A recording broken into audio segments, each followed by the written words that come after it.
आगे दीक्षा है। Good evening, sir.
ठीक है,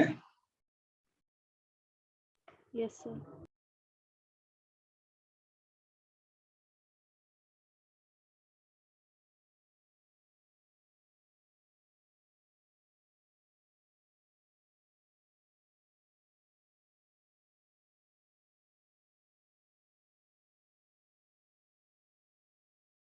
चलिए आपका जो पहला सवाल है,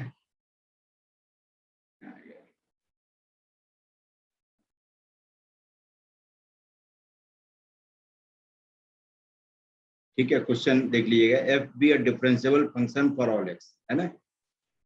F1 equal to, first question आपका, जो इसमें सीरियल नंबर तो नहीं लिखा है, चलिए 1 में लिख देता हूँ।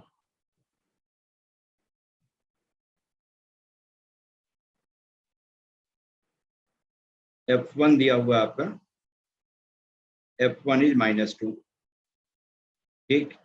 F dash x is greater than और equal to 2 for all x belonging to 1 to 6, ठीक है, ये दिया हुआ है। तो कह रहा है आपको F6 की वैल्यू क्या होगी बताओ। तो यहीं से आप लिख लेंगे इसको कि dfx/dx इज ग्रेटर देन और इक्वल टू 2। इसका answer dfx is greater than और इक्वल टू 2dx, ठीक है। तो दो फंक्शन के बीच में इनइक्वालिटी जो भी होती है, उसके इंटीग्रल फंक्शन के बीच में भी इनइक्वालिटी वही होती है। इनफैक्ट इंटीग्रल के बाद में अच्छे से समझ में आता है, तो आप यहाँ पर यूज कर सकते हैं कि 1 to 2 dfx is greater than और equal to 2 times 1 to 2 dx, ठीक है। तो dfx का इंटीग्रेशन क्या हो जाएगा, fx upper limit minus lower limit करें तो f2, सॉरी 1 to 6 था ना, 1 to 6 है, ठीक है, ये 6 है, 1 to 6, तो f6 माइनस f1, क्योंकि dfx का इंटीग्रेशन होता है fx अपर लिमिट पर value f6 minus lower limit पर value f1 is greater than और इक्वल टू 2 टाइम्स dx का integration x upper limit minus lower limit 5, 6 minus 1 5 आ गया। इसका मतलब f6 इज ग्रेटर देन और equal to f1 and plus 10। अब f1 की वैल्यू आपको दे दिया है -2, तो आ जाएगा fx ग्रेटर देन और इक्वल टू 8। समझ गए? तो फर्स्ट ऑप्शन ही Yes, sir. आपका है fx ग्रेटर देन और इक्वल टू 8, ठीक है। Yes, sir. दीक्षा, Yes, sir. हाँ ठीक है। नेक्स्ट देखिए, नेक्स्ट क्वेश्चन आपका है कि f is such that real number goes to real number is a function defined by fx equal to greatest integer x, है ना, और एक और साथ में है into cos of 2x minus 1 और अपॉन 2 पाई, ठीक है। तो कह रहा है then f is continuous for every x, discontinuous only at x equal to 0, discontinuous only at non-zero integral values of x, ठीक है, continuous only at x equal to 0, ठीक है। तो चलिए जीरो पर बहुत स्ट्रेस दिया है, तो पहले जीरो पर देख लेते हैं कि कंटिन्यूअस है कि नहीं है। जैसे x 0 से लेकर 1 के बीच में आ जाए तो ग्रेटेस्ट इंटीजर ऑफ x क्या हो जाएगा 0। आगे क्या है नहीं है उसको देखने की जरूरत ही खत्म हो गई। ठीक, x जब -1 से लेकर के 0 के बीच में आ जाए तो greatest integer x will be -1, है ना। और cos ऑफ 2x -1 और अपॉन 2 पाई, ये हो गया 0 के सराउंडिंग की बात होगी। 1 पर देख लेते हैं नॉन जीरो के लिए बात क्या है। तो x ग्रेटर देन और equal to 1 but less than 2, तो greatest integer x will be 1, तो cos ऑफ 2x -1 और अपॉन 2 पाई। ठीक है, ये 3 डेफिनेशन है। तो पहले 0 पर कॉन्टिन्यूटी का देखते हैं। तो 0 पर लेफ्ट हैंड लिमिट क्या है, राइट हैंड लिमिट क्या है और 0 पर वैल्यू क्या है।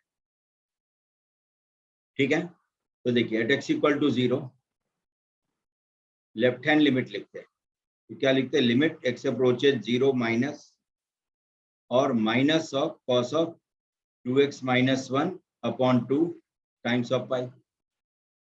ये इस पर ग्रेटेस्ट इंटीजर तो नहीं है 2x -1/2, नहीं, सिंपल ब्रैकेट। चलिए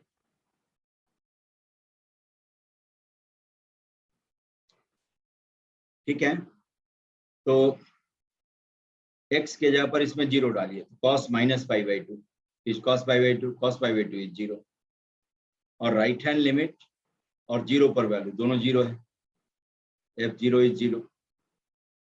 ठीक है, मोर देन 0 के लिए और इक्वल टू 0 के लिए इसके की वैल्यू 0 है, तो 0 पर तो कॉन्टिन्यूअस निकला।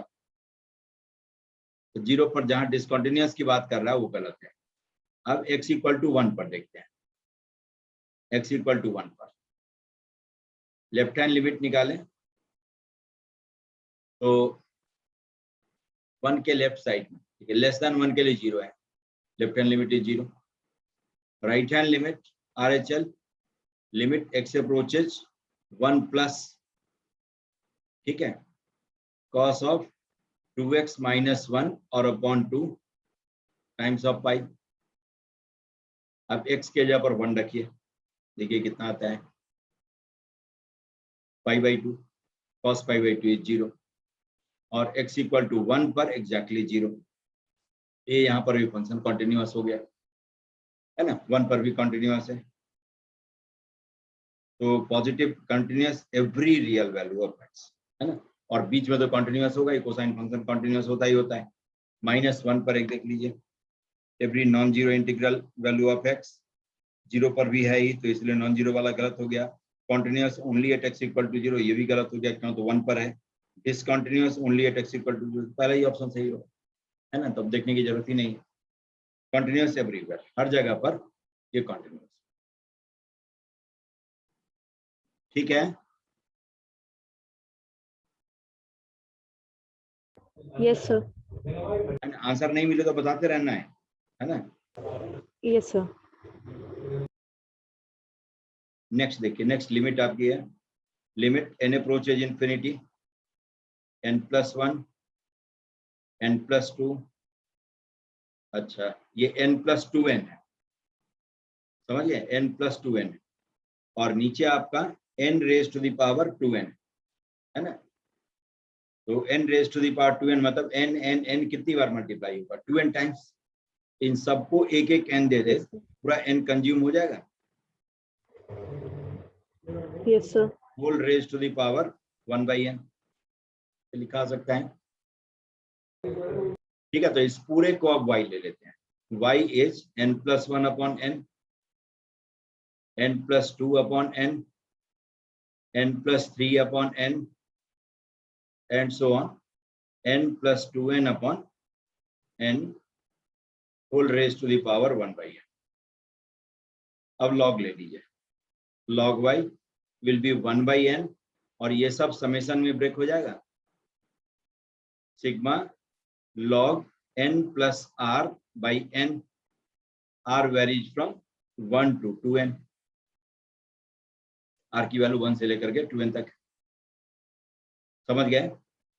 अब लिमिट लगा दीजिए, limit n approaches infinity, limit n approaches infinity, limit n approaches infinity, है ना। ये definite integral as limit of a sum का क्वेश्चन। तो log y की लिमिटिंग वैल्यू निकालिए, तो फिर y की लिमिटिंग वैल्यू आ जाएगी e raise to the power, जो भी log y की लिमिटिंग वैल्यू आती है वो।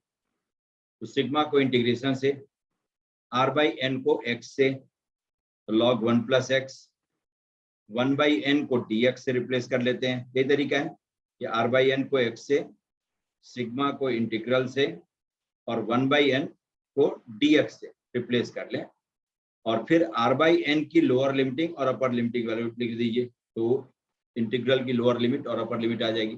r की लोअर लिमिटिंग वैल्यू 1 है, तो 1 upon n, n approaches infinity 0। r की अपर लिमिटिंग वैल्यू कितनी है 2n, 2n upon n is 2, upper limiting value of x is 2।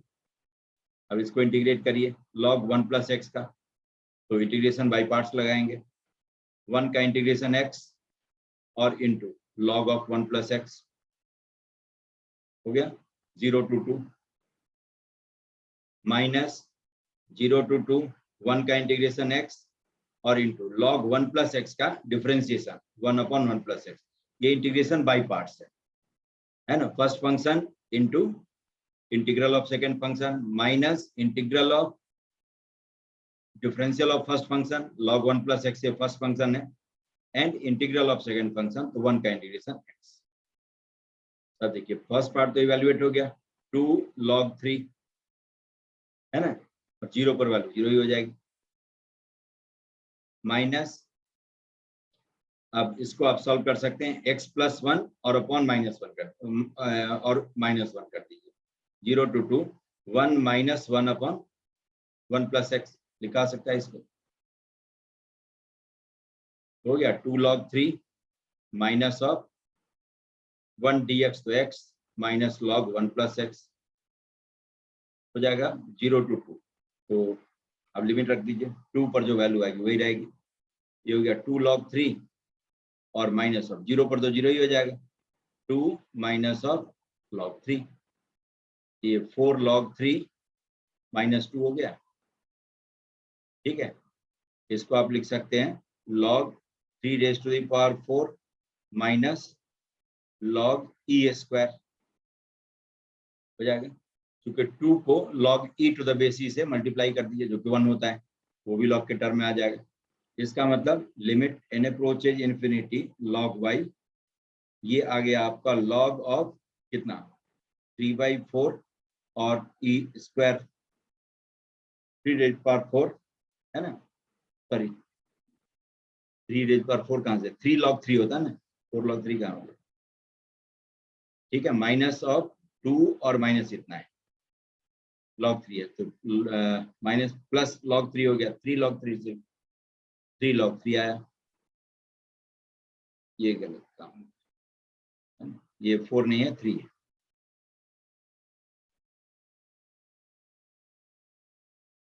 ये हो गया आपका 3 log 3 log 3 क्यूब है ना, 3 क्यूब अपॉन e स्क्वायर, तो इसीलिए limit n approaches infinity y हो गया आपका 27 और अपॉन e स्क्वायर।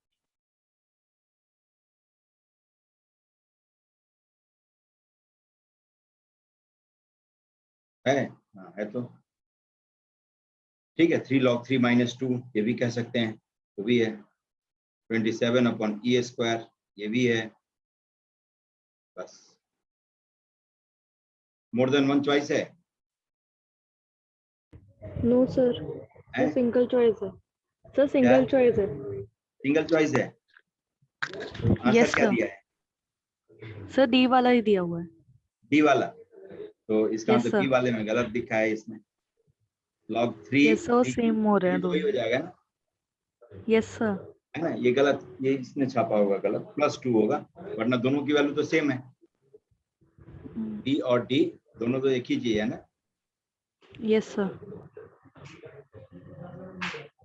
ठीक है, तो ये कॉपी करते समय कुछ गलती किया है। चलिए नेक्स्ट, नेक्स्ट आपका 38, क्वेश्चन नंबर 38 है आपका, P limit x approaches 0 plus है ना 1 plus tan square root x और whole raise to the power 1 upon 2x, यही है। तो log p is equal to कितना, तो चलिए p पहले निकाल लूं, इसका form 1 raise to the power infinity है। इसको लिख लेते हैं e raise to the power limit x approaches 0 plus base function -1 तो tan स्क्वायर रूट x और इंटू gx तो 1/2x हो गया। ये e raise to the power 1/2 आ गया। लिमिट LIMB लिखते हैं, limit x approaches 0 tan root x और अपॉन रूट x 0 प्लस है रूट x का स्क्वायर नहीं तो tan theta upon theta, theta approaches 0 is 1। तो ये हो गया e raise to the power half. तो log p पूछ रहा है तो half, log p will be log e raise to the power half. ये हो गया हाफ। ठीक है, पहला ऑप्शन आ गया। Yes sir. नेक्स्ट देखिए, नेक्स्ट आपका है limit x approaches 0 log cos x to the base sec x by 2 divided by log cos x by 2 to the base sec x, है ना, यही लिखा हुआ है, समझ गए। और इसका अच्छा पावर ओवर नहीं, चलिए अब इसको क्या करते हैं, चेंज ऑफ बेस से पहले चेंज कर देंगे कि log a to the base b को लिख लेते हैं log a to the base e और upon log b to the base e। इसलिए कि कैलकुलस का कोई भी ऑपरेशन करने के लिए log का बेस क्या होना चाहिए, एक्सपोनेंशियल e। तो लिमिट x अप्रोचेज 0, इसको आप लिख सकते हैं log cos x और upon log sec x by 2, दोनों में बेस मैंने e लिख दिया और डिनोमिनेटर को लिखते हैं तो log sec x और upon log cos x by 2 हो जाएगा। Yes sir. ठीक है, yes sir. Hello hello hello, ठीक है। तब देखिए इसको आप लिख सकते हैं लिमिट x अप्रोचेज 0, एक मिनट जरा,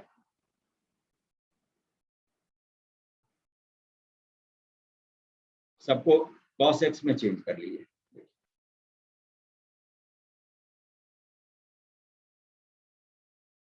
हेलो, हाँ हाँ हाँ हाँ हाँ, आ रही अब आ रही।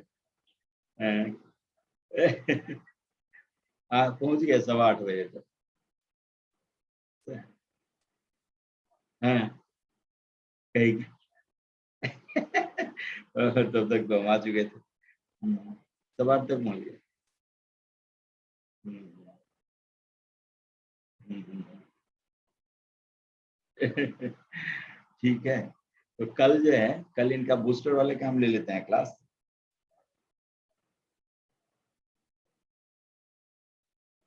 हाँ मैथ्स काम करवा लेंगे, अभी इसलिए नहीं दे रहे हैं कि अभी इंडिविजुअल वाला सब क्लास में जाएगा अपना, है ना। तो शेड्यूल डाल दिया ना, हाँ तो इस सब का ठीक ठीक ठीक ठीक ठीक ठीक है। और इन लोगों का फाइव कल कल आफ्टरनून में, कल आफ्टरनून में किसकी क्लास 11th की होगी।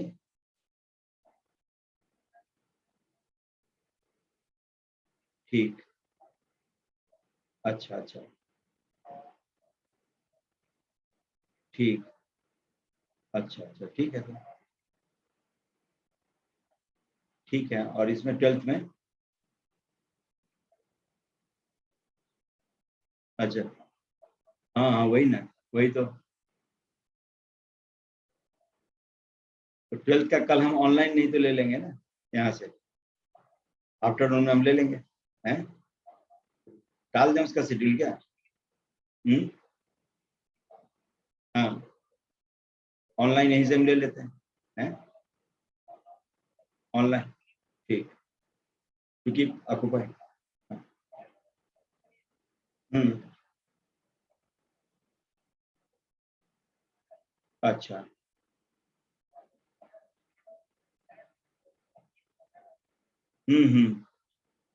ओ चलिए बहुत अच्छा। हाँ हाँ हाँ हाँ,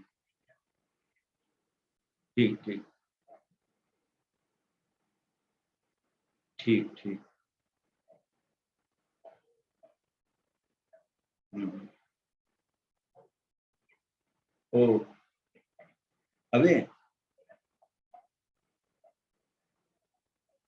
ओ अच्छा, हाँ हाँ हाँ हाँ,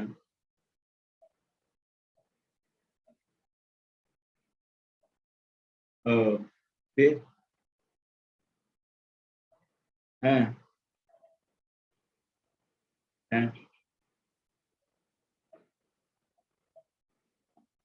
हाँ हाँ हाँ हाँ, ओ अच्छा, हम्म, हम्म, बहुत काफी हो जाएगा।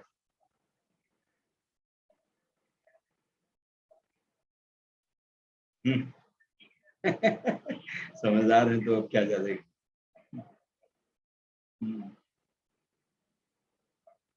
हम्म ठीक है। ओ अच्छा अच्छा, हेमेंद्र से बात हो गई। अच्छा, ओ हाँ हाँ,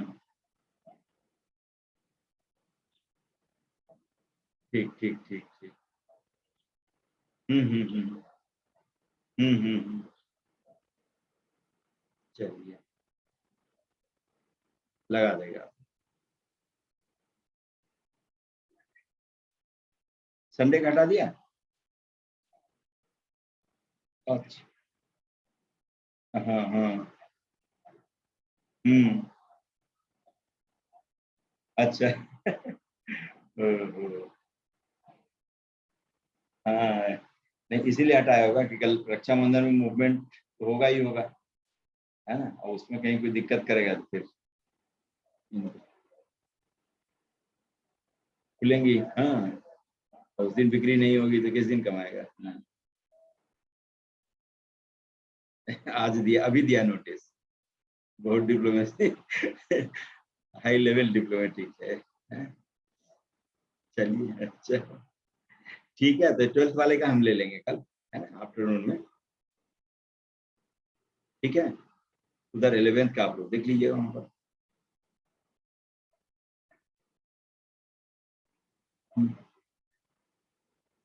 हाँ हाँ, वैसे हम इंगेज कर लेंगे इन लोगों को, जैसे कल, कल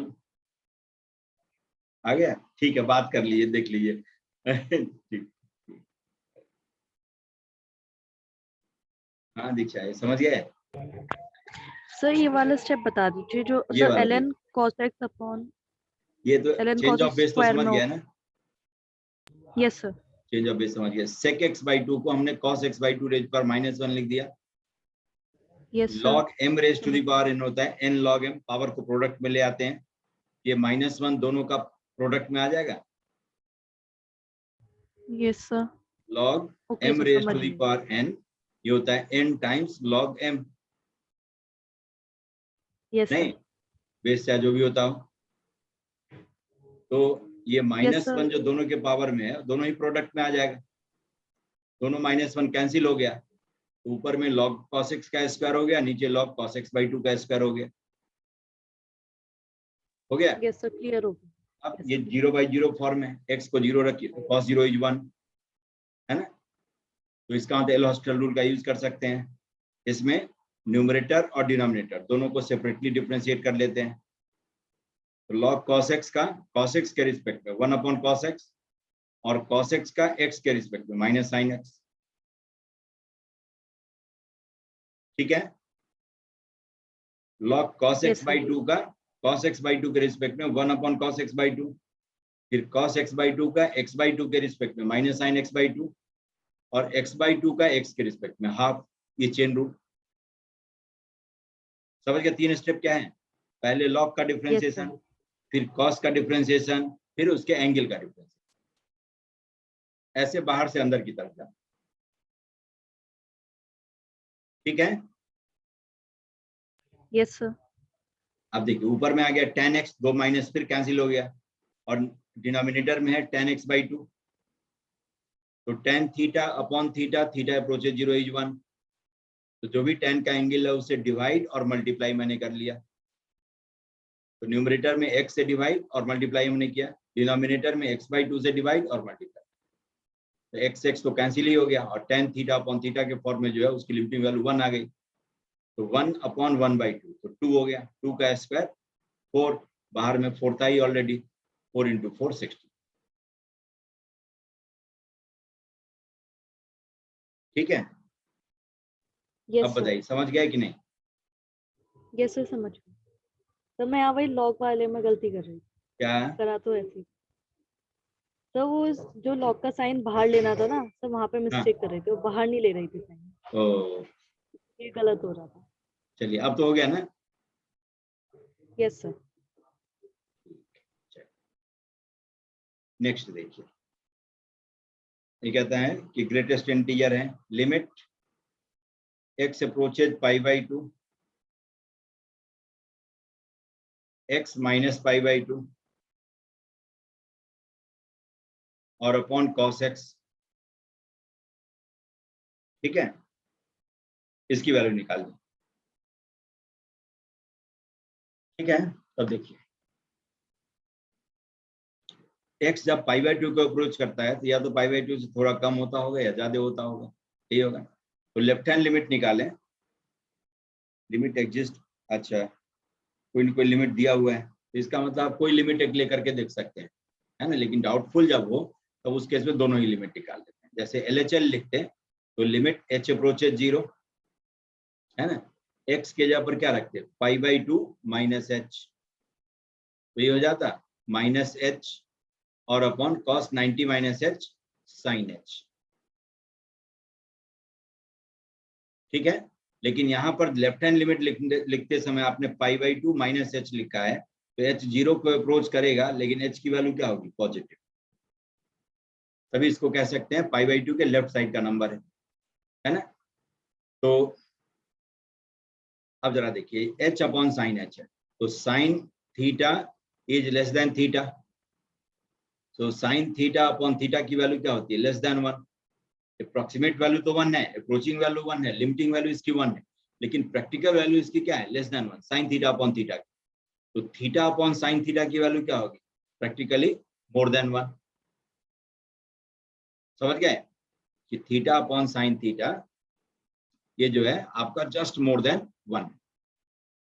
तो अब जरा बताइए कि साइन ये h पॉजिटिव है, तो sine h upon sine h की वैल्यू 1 से थोड़ा सा ज्यादा है, उसमें नेगेटिव माइनस हमने लगा दिया, मतलब माइनस ऑफ 1.000001 ऐसा होगा, इस तरह का, बहुत जीरो के बाद में 1 है।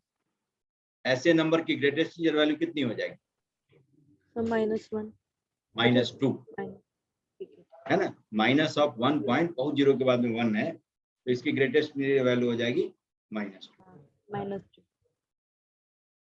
ठीक है?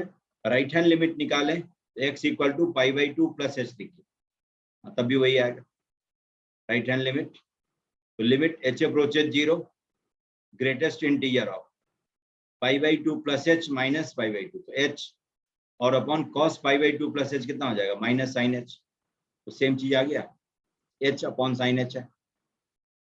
ठीक है? तो h अपॉन साइन h की वैल्यू मोर देन 1 है, मोर देन 1, उसमें माइनस लगा दिया, तो नेगेटिव नंबर जो कि 1 से बड़े मैग्नीट्यूड का है उसकी ग्रेटेस्ट इंटीजर वैल्यू -2, इसलिए limit exist and limiting value is -2। समझ गए? -2 होगा, -1 में टिक लगा हुआ लग रहा है। ये तो गलत कर दी। आंसर देखिए -2 है। यस सर -2 हैं? यस सर -2 है। ठीक है, और ये तो x sin x वाला तो बताया था ना, ये जिस दिन एक्सपेंशन बताया था, एक्सपेंशन बताने के बाद साइन टेलर सीरीज से एक्सपेंशन सीखे थे, sin x equal to x, and next question जो आपका है minus x cube by 3 factorial होता था, plus x5 by 5 factorial and so on. और tan x को लिखते थे आप x plus x cube by 3 plus 2 by 15, x5 आता था एंड सो ऑन, यही सब होता था। तो sin x बाई x जो है आपका 1 minus x square by 3 factorial plus x4 by 5 factorial and so on. और tan x बाई x जो है इसको एक्सपेंशन से रिजॉल्व करते हैं, 1 plus x square upon 3 plus 2 upon 15 x4 and so on.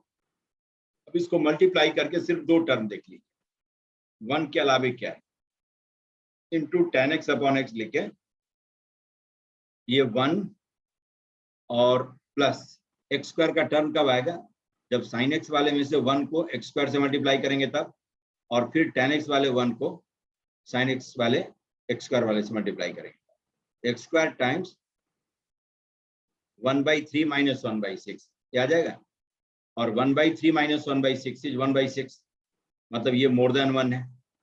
इसका मतलब sin x tan x और upon x square is more than 1, तो इसका रेसिप्रोकल क्या हो जाएगा, लेस देन 1। ठीक है, तो लिमिटिंग वैल्यू इसकी 1 हो, लगभग वैल्यू इसकी 1 हो, लेकिन जो रेसिप्रोकल करेंगे तो उसकी वैल्यू हो जाएगी, मतलब x square upon tan x into sine x की वैल्यू हो जाएगी 0। Sine x tan x upon x square, इसकी वैल्यू हो गई just more than 1, just more than 1। ठीक है, sine x tan x upon इसका, लेकिन इसका उल्टा ठीक है, x square upon sine x tan x है, तो इसकी वैल्यू हो जाएगी लेस देन 1, और लेस देन 1 है और ग्रेटेस्ट इंटीजर ऑपरेटर है, तो लिमिटिंग वैल्यू क्या हो जाएगी, 0। Limit x approaches 0, greatest integer of x square upon sine x into tan x, ये हो जाएगा आपका 0। समझ गए? Yes sir. आंसर देखिए मिला हुआ है कि नहीं? यस सर, 0 यस है। चलो नेक्स्ट देखिए,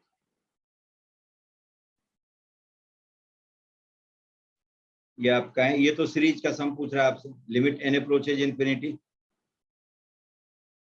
1 into n square 2 into n minus 1 square, है ना,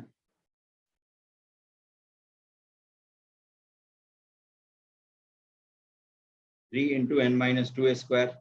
ये दो सीरीज का सम लिखना है आपको, नीचे तो क्यूब का सम है वो तो आता ही है हमें, n इंटू n प्लस 1/2 का whole square, n into 1 square, ये, और डिवाइडेड बाई क्यूब का सम। ठीक है, तो न्यूमरेटर का जनरल टर्म लिखिए tr, तो r और into n minus r minus 1 का स्क्वायर, ये इसका जनरल टर्म। तो r और इंटू, इसको लिख सकते हैं n प्लस 1 माइनस r का स्क्वायर, n प्लस 1 का square minus of 2r into n plus 1 and plus r square, आ गया n प्लस 1 स्क्वायर और into r minus of 2 into n plus 1 और r square plus of r cube, sigma tr r varies from 1 to n। इसको लिख सकते हैं n plus 1 का square और सिग्मा r क्या होता है, n into n plus 1/2 minus 2 into n plus 1 और सिग्मा r स्क्वायर, ये क्या होता है, n plus 1 2n plus 1 divided by 6 हो गया, फिर plus sigma r cube n into n plus 1/2 का होल स्क्वायर हो गया। समझ गए? Yes sir. तो ये आ गया आपका, और अब जो है सिग्मा n क्यूब आपको मालूम है ही, है ना, सिग्मा एन क्यूब आपको मालूम है, तो अब इसके आगे जो है बढ़ सकते हैं, है ना। कितना आ जाएगा बताइए।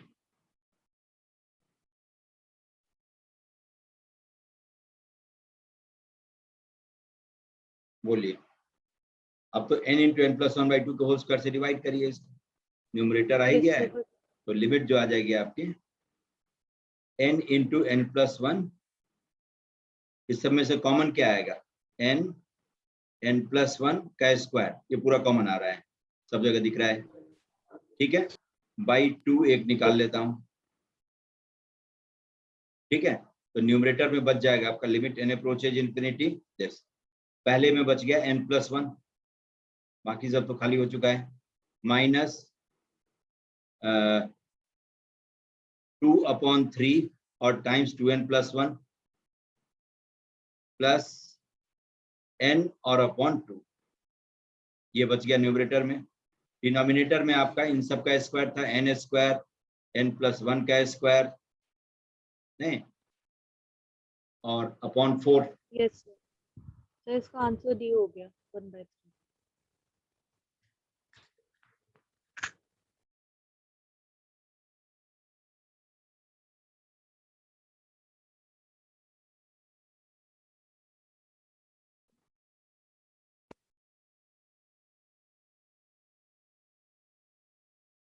ठीक है, तो ये आ गया आपका n प्लस वन का स्क्वायर और डिवाइडेड बाई 4।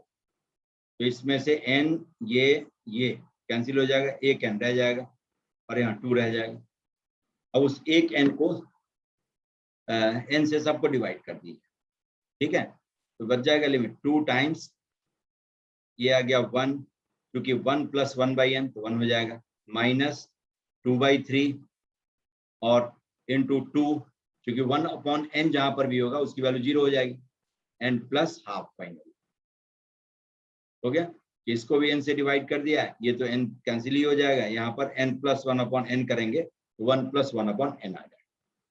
अब सबकी लिमिटिंग वैल्यू निकाल लीजिए, देखिए कितना आता है, 1 माइनस 4/3 1/3 है ना, तो 2 और इंटू 1/2 माइनस ऑफ 1/3 है ना, तो कितना आ गया 1/3 फाइनली, 1/3, ठीक है। Yes sir. आ गया कि नहीं आया बताइए। Yes sir. यही है, यस सर। देख लीजिए 1/3, फोर्थ ऑप्शन तो दिख रहा है, ठीक ठाक है। यस। Yes sir. चलिए नेक्स्ट देखिए, नेक्स्ट जो आपका है limit n approaches infinity, last वाले टर्म पर सिग्मा लगा दीजिए, 5 raise to the power n plus 2 raise to the power n upon 5 raise to the power n into 2 raise, 10 raise पर n था, ऐसे लिख दें, यही है n varies from 1 to n, है ना, और n अप्रोचेज इन्फिनिटी, तो इसका मतलब इसको आप लिख सकते हैं limit n approaches infinity sigma 1 upon 2 raise to the power n plus 1 upon 5 raise to the power n, n varies from 1 to n, separate कर दीजिए। इसका मतलब ये दो इनफाइनाइट जीपी है, इस पावर को, ये क्या, ठीक है, 1/2 रेज पर है, तो इसका मतलब 1/2 प्लस 1/2 का स्क्वायर, 1/2 का cube and dot dot dot to infinity, पहला हो गया। दूसरा 1/5 का स्क्वायर, 1/5 का cube and dot dot dot,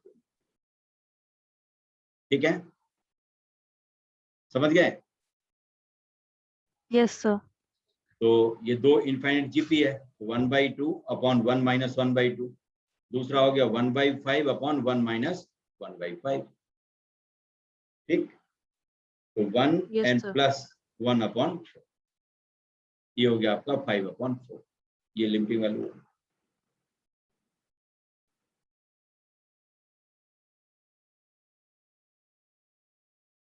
ठीक, यस सर। चलिए तो नेक्स्ट आपका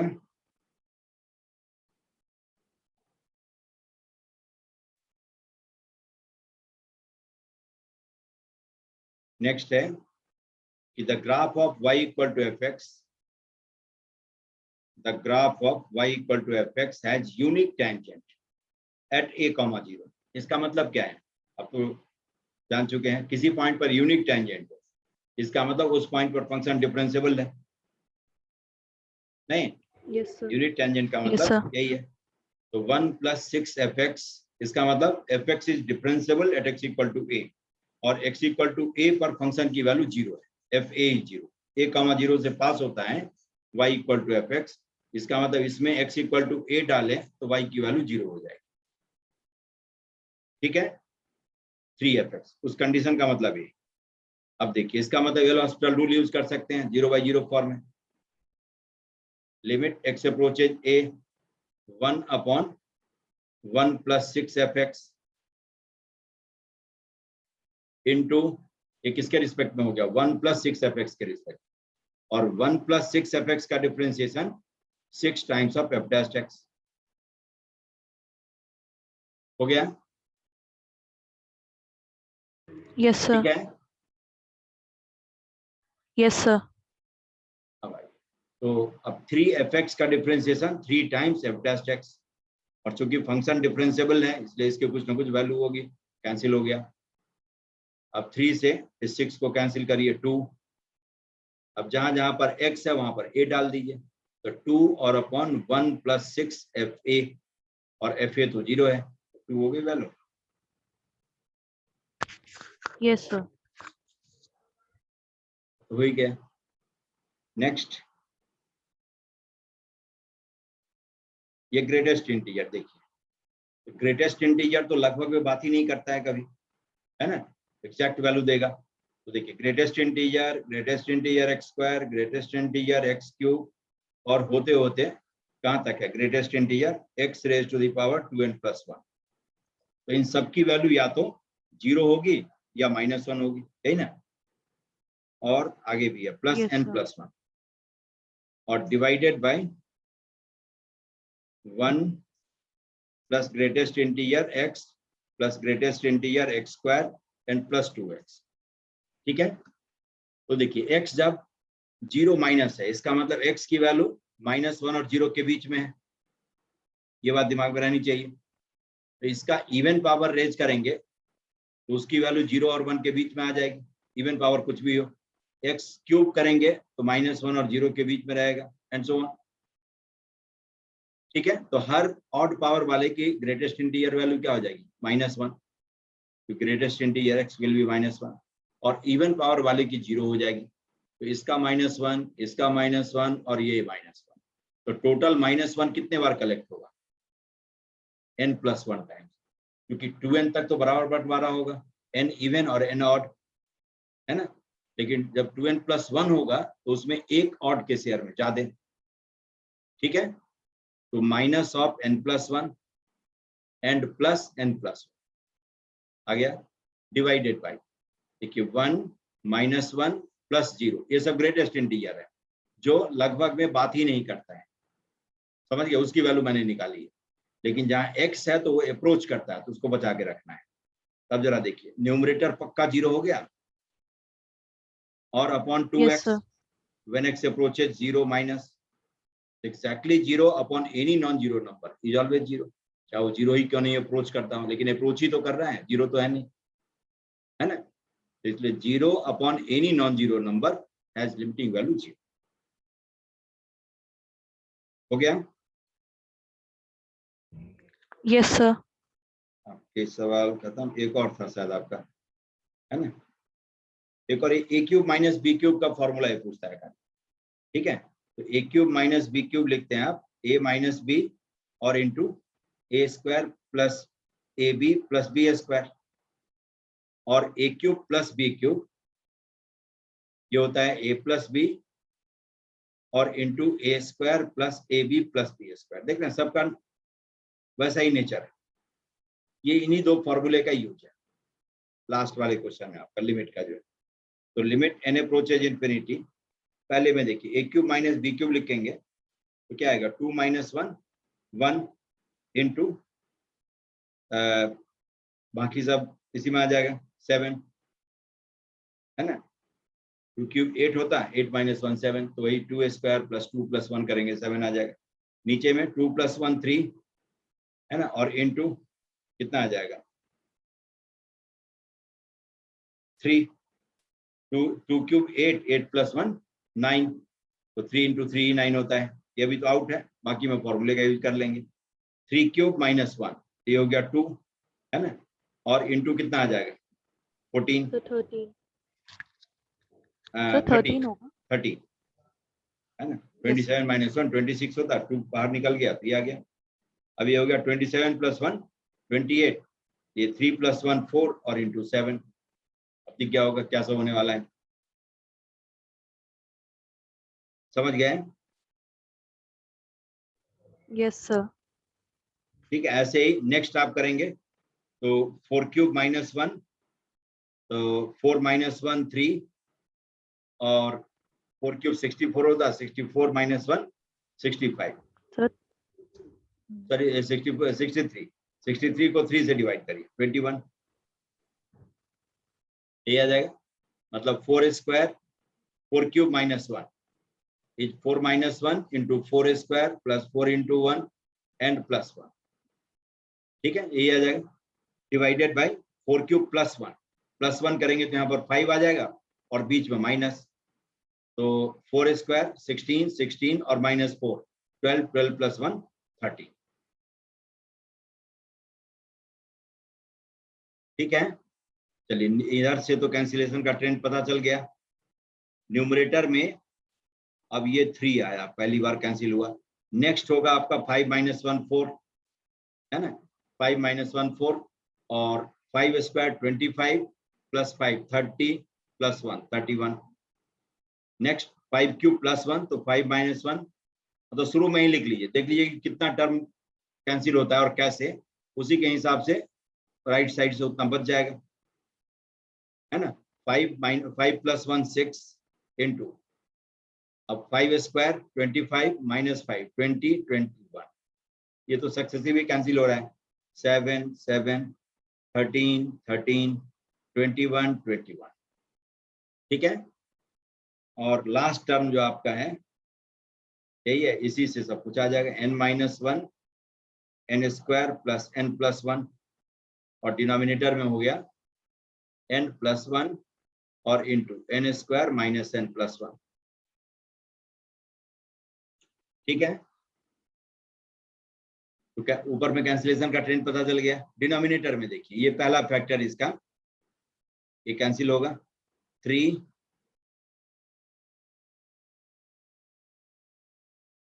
फिर 4 2 छोड़ करके कैंसिल हुआ 4, है ना, ये ऐसे कैंसिल होगा।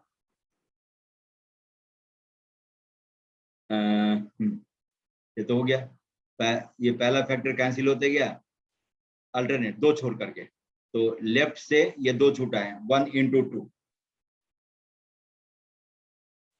1 इंटू 2, तो इसमें सेकेंड नीचे से जो है 2 रह जाएगा। कौन कौन रह जाएगा, n प्लस 1 और n, क्योंकि ये 2 आगे वाले को कैंसिल करता जो है नहीं, अब तो यहीं पर चैप्टर क्लोज हो जाएगा, ठीक है, ये बच गया।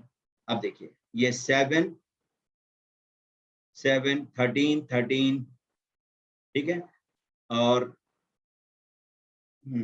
एक बच गया इसमें, नहीं 7 अल्टरनेट कैंसिल हुआ है, तो न्यूमरेटर में आपका, सॉरी डिनोमिनेटर में आपका 3 बच गया, ठीक है, सेकेंड फैक्टर। तो न्यूमरेटर में भी एक बच जाएगा n square plus n plus 1,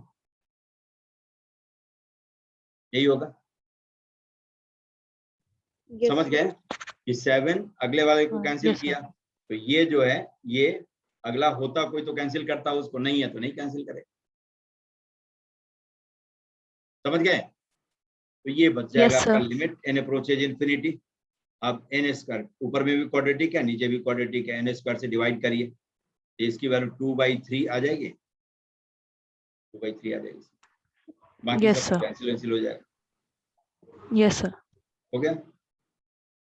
yes sir. ठीक है, तो यही आपके सवाल थे। नहीं, यस सर। चलिए थैंक यू सर। ठीक है, और कोई दिक्कत तो नहीं? नहीं सर, अभी तो यही थे। चलिए ठीक है, ठीक करिए, ठीक है। Thank you all the sir. Best. Okay, thank you. कल मैं ही क्लास ले लूंगा, कल जो है ऑनलाइन ही क्लास हो जाएगी, कि अमन सर का तो आज वो है, क्या कहते हैं उसको, मुहर्रम, फेस्टिवल। Yes sir. उसमें लगे हुए हैं, इसलिए कल हो सकता है कि कल ऑनलाइन ही क्लास हो जाए घर से ही। ओके ठीक सर। है, ठीक, ओके सर। ओके।